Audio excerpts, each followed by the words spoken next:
গঙ্গার পূর্বকূলে দক্ষিণেশ্বর। এক লপ্তে 60 বিঘা জমি কিনলেন রানী রাসমণি।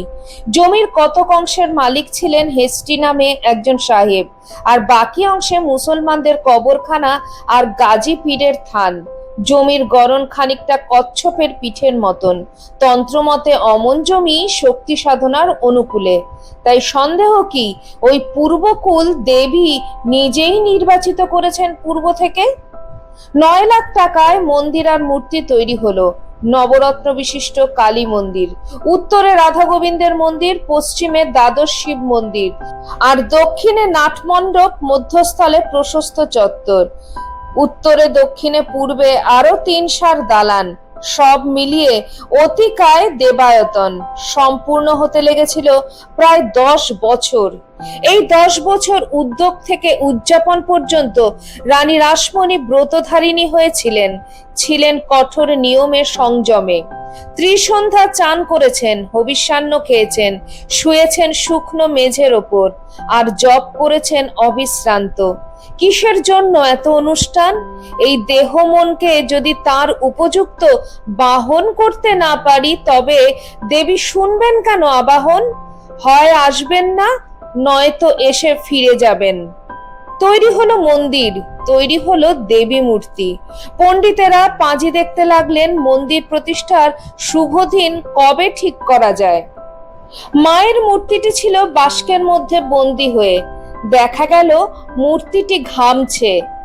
রাত্রে স্বপ্ন দেখলেন রানী রাসমণি। দেখলেন ক্লান্ত কাতর কণ্ঠে মা ভবতারিণী বলছেন, আমাকে আর কতদিন কষ্ট দিবি এমনি বন্ধ করে রেখে? শিগগিরই আমাকে মুক্তি দে। রানীমা অধীর হয়ে উঠলেন। আর দেরি করা যায় না। আসন্ন যে কোনো শুভ দিনেই প্রতিষ্ঠিত করতে হয় দেবীকে। স্নান যাত্রার দিনই নিকটতম শুভ দিন, কিন্তু এ দেবী শক্তি স্বরূপিণী, আর স্নান যাত্রা হলো ভগবান বিষ্ণুর উৎসব। তাই দেবীকে ভগবান বিষ্ণুর উৎসবের দিন প্রতিষ্ঠিত করা যায় কি করে? রানীমা বললেন, হোক ভগবান বিষ্ণুর উৎসব। তবু আর অপেক্ষা করা যায় না। মা আকুল হয়ে উঠেছেন। যা শক্তি তাই মাধুরী, তাই পরমাসী মায়া। যিনি কালী তিনি লক্ষ্মী, তিনি লজ্জা। যিনি মুন্ডমালিনী তিনি পদ্মালয়া, সর্বার্থ সাধিকা। 1262 সালের 12ই জ্যৈষ্ঠ স্নান যাত্রার দিনে মন্দির প্রতিষ্ঠা হলো। দেবী ভবতারিণী, পাষাণময়ী অথচ করুণাদ্রব্যা, মৃত্যুবর্জিতা শিব সুন্দরী, ত্রিনয়নী, তেজরূপোজ্জ্বলা, পুরাতনী পরমার্থা, কাল লোকবাসিনী, কালী কপালিনী। রূপা সহস্রদল পদ্ম, তার উপর দক্ষিণ শিয়রে শোভিভূত শিব শুয়ে আছেন। তাঁরই হৃদয়ের ওপর পা রেখে দাঁড়িয়েছেন মা ভবতারিণী। পরনে লাল বেনারসি, মাথায় মুকুট, গলায় সোনার মুন্ডমালা। নানা অলংকারে ঝলমল করছে সর্বাঙ্গ। কোটি তটে সারে সারে খণ্ডিত নরকর। দেবী চতুর্ভুজা, 2 বাম করে নৃমুণ্ড আর অসি, আর দক্ষিণ 2 হাতে বর ও অভয় মুদ্রা। দেবী দক্ষিণাস্যা। এততেও যেন সম্পূর্ণ হলো না। 2.25 লাখ টাকার দিনাজপুর জেলার শালবাড়ি পরগনা কিনলেন রানীমা। মায়ের সেবায় দান করলেন শালবাড়ি। তবুও হলো না পুরোপুরি। মা অন্নভোগ চেয়েছেন, তার ব্যবস্থা কি হবে? পণ্ডিতেরা বললেন তার বিধি নেই। রানীমা বললেন, মাকে 4টি খেতে দেব ভক্তি করে, তার বিধি নেই? পণ্ডিতরা বলল, না নেই। তুমি রানী হলে কি হবে? তুমি শূদ্রানী। শূদ্রানীর অধিকার নেই দেবতাকে ভোগ দেবার। ব্যথায় চমকে উঠলেন রানী রাসমণি। এ কিছুতেই হতে পারে না। বিধিতে আর ভক্তিতে এত প্রভেদ কি করে সম্ভব? নিচু ঘরে জন্মেছি বলে কি আমি মায়ের সন্তান নই? মা কি নিচু হয়ে অন্ন খান না? না, প্রচলিত প্রথার ব্যতিক্রম করবেন রানী রাসমণি। এ বিধি নয়, বিধি বিড়ম্বনা। এ কিছুতেই মানতে পারবেন না তিনি। অভুক্ত থাকতে দেবেন না মাকে। তার নিত্য ভোগের ব্যবস্থা করবেন তিনি। পণ্ডিতরা বললেন, সাবধান, অমন যদি কিছু করো, ব্রাহ্মণেরা মন্দিরে এসে প্রসাদ নেবে না, তোমার দেবালয় অধমাশ্রিত হবে। তবে উপায়? রানীমা দিকে দিকে লোক পাঠালেন। কোথাও কেউ যদি কোনো বিধান দিতে পারেন। কৈবর্তের মেয়ে দেবীকে অন্নভোগ দেবার অধিকারী নয়। রানী আকুল হয়ে কাঁদতে লাগলেন। টোলে বা চতুষ্পাটিতে সবাই এক বাক্যে বললে, এতে কাঁদবার কি আছে? এত বড় একটা কীর্তি স্থাপন করলে, দেশে দেশে তোমার নাম ছড়িয়ে পড়লো, এ কি কম কথা? কি হবে অন্নভোগে? মা অন্নপূর্ণার কি অন্নের অভাব আছে সংসারে? রানীমার মন মানে না। তিনি ভাবেন, তবু মেয়ের সংসারে মা এলে কি মেয়ে তাকে উপবাসী রাখে? আমি নাম কাম চাই না, আমি চাই ভক্তি, আমি চাই সন্তোষ। মাকে অন্নভোগ দিতে না পারলে আমার সন্তোষ নেই। রানীমার কান্না থামে না। হঠাৎ রামকুমার চট্টোপাধ্যায়ের টোল থেকে নতুন বিধান এসে পৌঁছলো। প্রতিষ্ঠার আগে রানীমা যদি দক্ষিণেশ্বরের যাবতীয় সম্পত্তি কোনো ব্রাহ্মণকে দান করেন, তবে অন্নভোগ চলতে পারে। সেক্ষেত্রে মন্দিরে ব্রাহ্মণদের প্রসাদ নিতে কোনো বাধা নেই। অন্ধকারে রানীমা দেখতে পেলেন মায়ের আনন্দ চক্ষু, অভয় চক্ষু। কিন্তু এ ব্যবস্থা পণ্ডিতের মনোপুত হলো না। তবু উপায় কি? স্বয়ং রামকুমার চট্টোপাধ্যায় এ বিধান দিয়েছেন। এ কে খণ্ডায়? সাধ্য নেই কেউ এ নিয়ে বিতণ্ডা করে। রানী রাসমণি ঠিক করলেন তার গুরুর নামে মন্দির প্রতিষ্ঠা করবেন। কিন্তু পূজক পুরোহিত কে হবে? গুরু বংশের কেউ পুজো অর্চনা করে এ রানীমার অভিপ্রেত নয়। তারা সবাই অশাস্ত্রজ্ঞ, আচার সর্বস্ব। তাদের ডাকতে তাই তার মন উঠল না। তবে কাকে ডাকেন?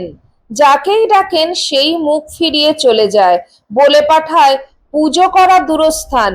যে দেবতাকে শূদ্রাণী প্রতিষ্ঠিত করবে, তার পায়ের গোড়ায় মাথা পর্যন্ত নোয়াবো না, পারবো না ব্রাত্য হতে।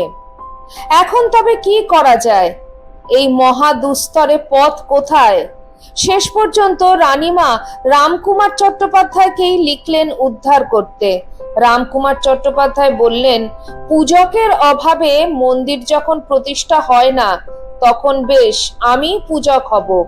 মন্দির প্রতিষ্ঠার দিন গদাধর চট্টোপাধ্যায় এসেছে কালীবাড়িতে।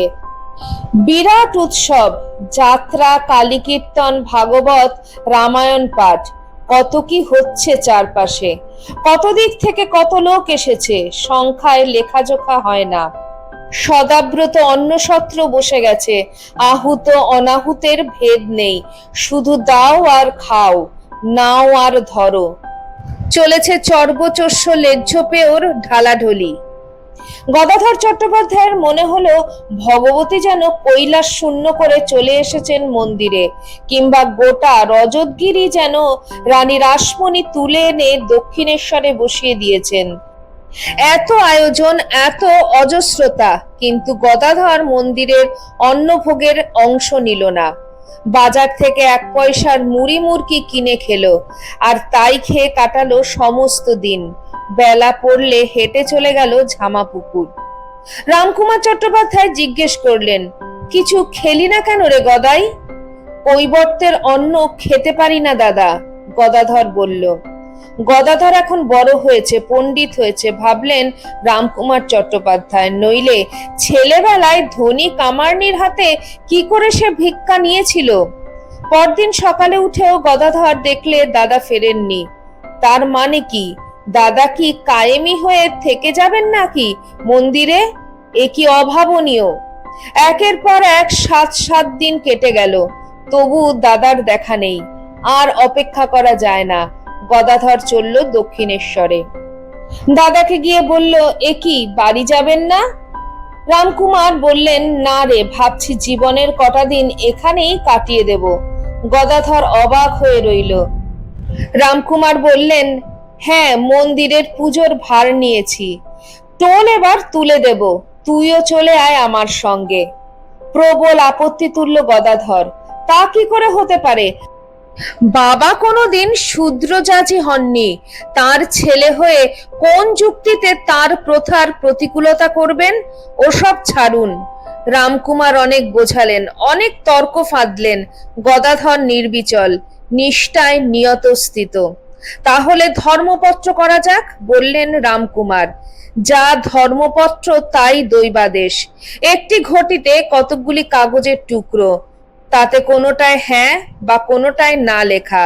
অনপেক্ষ কোনো শিশুকে ডেকে আনো, সে যে কোনো একটা টুকরো তুলুক হাতে করে।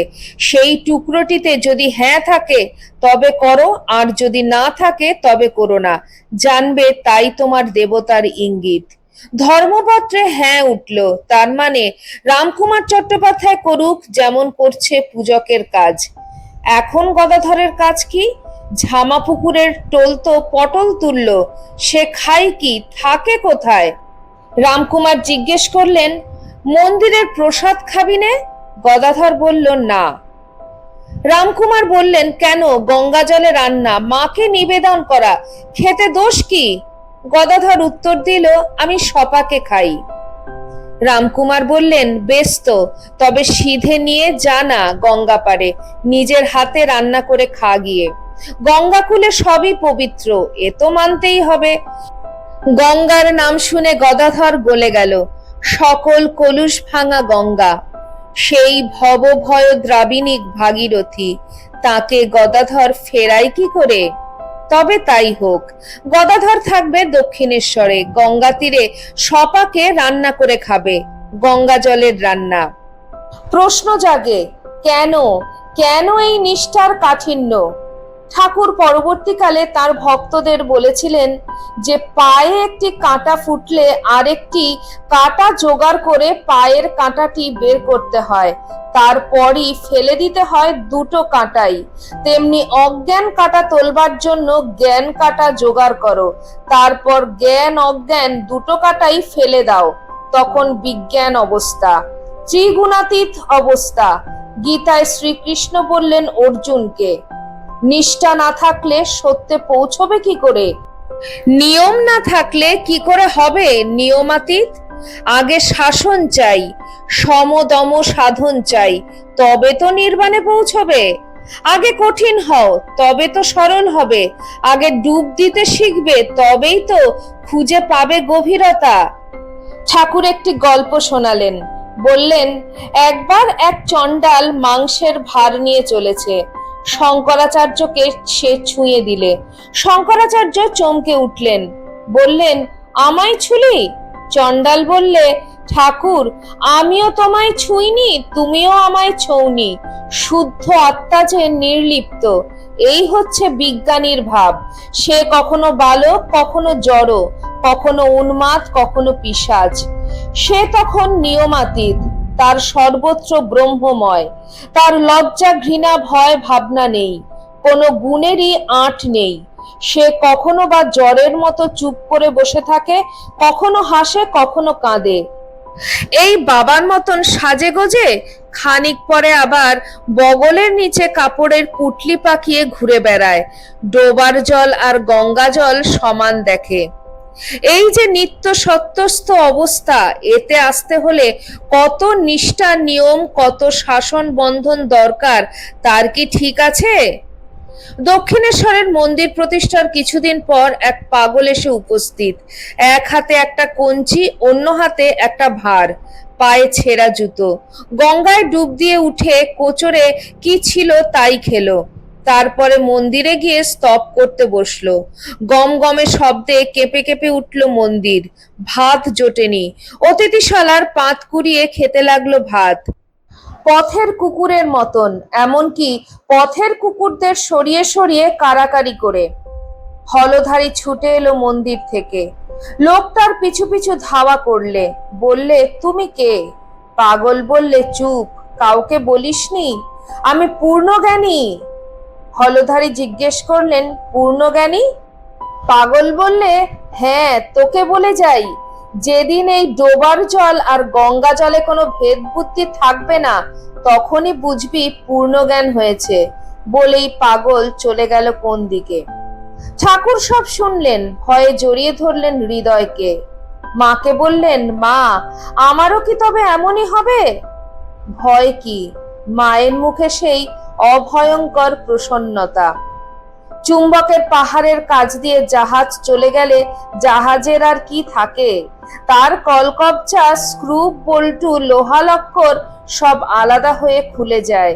তেমনি তোর যখন ঈশ্বর দর্শন হবে তখন তুই আর তুই থাকবি না। তুই তো কাঠ নোস যে পোড়ালে ছাই থাকবি। তুই কর্পূর, পোড়ালে তোর কিছুই বাকি থাকবে না। শেষ বিচারের পর তোর সমাধি হয়ে যাবে। নুনের পুতুল হয়ে নামবি তুই লবণের সমুদ্রে। তোর তো আমিই আছি। তোর ভয় কি? তোর তো আমিই আছি। মৃন্ময় আধারে চিন্ময়ী মা। খানিকটা তন্ময়ের মতোই জিজ্ঞেস করলেন মথুর বাবু, এই ছেলেটিকে? উদার দর্শন, নবীন ব্রহ্মচারী, কুমার কোমল। এ কে? একে কি আগে কোথাও দেখেছি? কোথায় দেখব? কতদিন আগে? কিছুতেই মনে করতে পারছেন না মথুর বাবু। তবে কি পূর্বজন্মে দেখেছি, কিংবা জন্ম মৃত্যুর পরপারে? কে এই ছেলেটি? গদাধর আর মথুর বাবুর মিলন আসন্ন। রচিত হতে চলেছে সেই ঐতিহাসিক যুগান্তকারী ঘটনাবলী। সেটি থাকছে আমার পরের ভিডিওতে। এতক্ষণ আপনারা শুনছিলেন শ্রী শ্রী ঠাকুরের দক্ষিণেশ্বরে আগমনের প্রথম দিককার কথা। ভিডিওটি আপনাদের কেমন লাগলো অবশ্যই কমেন্ট সেকশনে কমেন্ট করে জানাবেন। চ্যানেলের নতুন বন্ধুদের কাছে একান্ত অনুরোধ, চ্যানেলটি সাবস্ক্রাইব করে আমার পাশে থাকবেন। আর পাশে থাকা বেল আইকনটি অবশ্যই ক্লিক করে দেবেন, যাতে আমার পরবর্তী ভিডিওতে আপনার সঙ্গে আমার আবার দেখা হয়। তাহলে আজকে এই পর্যন্তই। সবাই ভালো থাকবেন, সুস্থ থাকবেন। আবার খুব শিগগিরই দেখা হচ্ছে আপনাদের সঙ্গে কোনো একটি নতুন ভিডিওতে। জয় ঠাকুর, জয় মা, জয় স্বামীজি।